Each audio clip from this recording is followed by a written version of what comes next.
আসসালামু আলাইকুম দর্শক, সবাই কেমন আছেন? রাশেদাস কুকিং স্টুডিওর আরো একটি নতুন এপিসোডে আপনাদের সবাইকে ওয়েলকাম। আজকে আমি আপনাদের সঙ্গে খুবই অল্প উপকরণে রেগুলার একটি মাছ বোনার রেসিপি শেয়ার করব।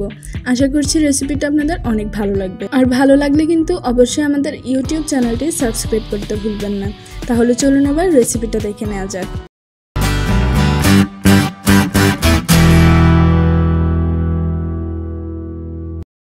আমি প্রথমেই এখানে কিছু মাছ ভালো করে ধুয়ে উপরের স্কিনটা ফেলে দিয়েছি। আপনারা যে কোনো মাছ দিয়ে কিন্তু এই ভুনাটা করে নিতে পারেন। দিয়ে দিচ্ছি প্রথমে 1 চা চামচ মরিচের গুঁড়া, ধনিয়ার গুঁড়া দিয়ে দিলাম 1/2 চা চামচ, হলুদের গুঁড়া দিয়ে দিলাম 1/2 চা চামচ। এরপর দিয়ে দিলাম স্বাদ মতো লবণ, সামান্য সরষের তেল দিয়ে ভালো মতো মাছটাকে এবার মাখিয়ে নিতে হবে।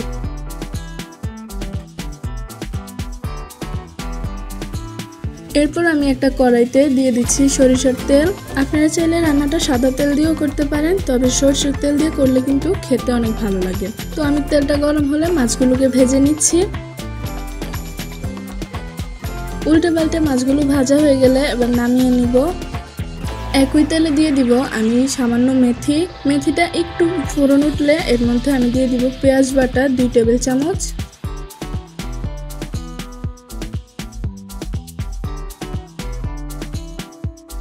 নেড়ে চেড়ে আদা রসুন বাটা দিয়ে দিলাম 1 চা চামচ। এবারে মশলাগুলোর কাঁচা গন্ধটা চলে গেলে আমি এখানে দিয়ে দিচ্ছি আগে থেকে কেটে রাখা 2টো মাঝারি সাইজের টমেটো, আর দিয়ে দিব এখানে স্বাদ মতো লবণ। তো নেড়ে চেড়ে টমেটোটা গলে যাওয়া পর্যন্ত রান্না করে নিলাম। এবার টমেটোটা গলে আসলে আমি এখানে দিয়ে দিলাম 1 চা চামচ হলুদের গুঁড়া, 1 চা চামচ ধনিয়ার গুঁড়া, 1 চা চামচ জিরার গুঁড়া এবং 1 চা চামচ পরিমাণ মরিচের গুঁড়া।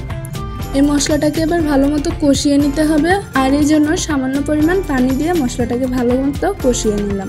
তো এই তো কষানো হয়ে গেলে আমি এখানে পানি দিয়ে দিচ্ছি 2 কাপ পরিমাণ। আপনারা যতটুকু ঝোল রাখতে চান সেই অনুযায়ী কিন্তু পানিটা দিয়ে দিবেন। পানিটা দেওয়ার পর ভালো মতো নেড়ে চেড়ে আমি ঢাকনা দিয়ে অপেক্ষা করব বলক চলে আসা পর্যন্ত। তো বলক চলে আসলে আমি এখানে দিয়ে দিব আগে থেকে ভেজে রাখা মাছগুলো। নেড়ে চেড়ে আবারও ঢাকনা দিয়ে রান্না করে নেব 3 থেকে 4 মিনিটের জন্য। তার আগে 4টা কাঁচা মরিচও দিয়ে দিলাম আমি এখানে।